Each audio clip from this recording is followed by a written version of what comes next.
రాగిని అత్తయ్యను ఇంట్లోకి ఎలా తీసుకురావాలా అని జగదాత్రి, కేదార్ ఆలోచిస్తూ ఉంటారు. మీ అత్తయ్యకు మీనన్ను నుంచి ఆపద ఉందని చెప్పి తను బతికే ఉన్నట్లు ఆ మీనన్‌కు తెలియకూడదని నిజం చెప్పి ఇంట్లోకి తీసుకొచ్చి పెడదామని కేదార్ అంటాడు. నిషికకు కూడా మీ అత్తయ్య అంటే ఇష్టమే కదా అని అంటాడు కేదార్. నిషికకు మా అత్తయ్య అంటే ఇష్టమే అయినప్పటికీ తన ప్రాణాల మీదకి వస్తుందంటే మాత్రం ఎదిరించి నిలిచేంత ప్రేమ లేదని ధాత్రి అంటుంది. తనకేదైనా జరుగుతుందని తెలిస్తే ఖచ్చితంగా అవతలి వాళ్ళ ప్రాణం పోయినా పర్వాలేదనుకుంటుందని చెప్తుంది జగదాత్రి.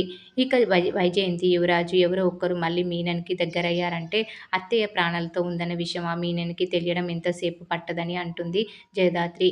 కాబట్టి ఎట్టి పరిస్థితిలోనూ రాగిని అత్తయ్య బతికే ఉందన్న నిజం తెలియకూడదంటే ఆమెను ఇంట్లోకి తీసుకురావాలని అంటుంది.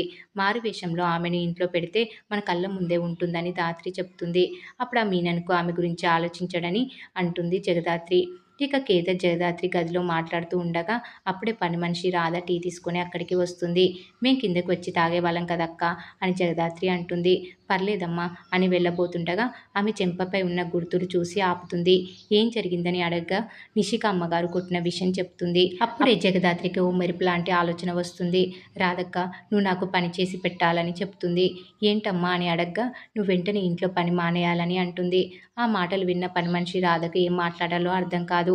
నా కుటుంబం మొత్తం నాపై ఆధారపడి బతుకుతుందని, అందుకే ఎంత ఓపిక లేకపోయినా ఈ 10 ఏళ్లలో ఒక్కరోజు కూడా పని మానేయలేదని చెప్తుంది రాధ. ఒంట్లో బాగుండలేకపోయినా పనికి వస్తున్నానని అంటుంది. ఇంట్లో నిషిక, వైజయంతి అమ్మగారు ఎంత అవమానించినా కౌశికి మేడం కోసమే వస్తున్నానని ధాత్రితో అంటుంది రాధ. ఒకవేళ నేను పని మానేస్తే కౌశికి అమ్మగారిని ఎవరు మంచిగా చూసుకోలేరని చెప్తుంది. మాకు కావాల్సిన ఒక ఆవిడను ఇంట్లో ఉంచాలని అనుకుంటున్నామని, కానీ ఆమె ఎవరో ఎవరికీ తెలియకూడదని చెప్తుంది జగదాత్రి. వెంటనే ఆమెకు 6 నెలల జీతం ఇస్తుంది. ఈ డబ్బులు తీసుకొని నువ్వు వెళ్ళి హాయిగా ఇంట్లోనే రెస్ట్ తీసుకోమని చెప్తుంది జగదాత్రి. ఇప్పటికిప్పుడు నువ్వు ఇంట్లో నుంచి వెళ్ళిపోతానంటే అందరికీ అనుమానం వస్తుంది.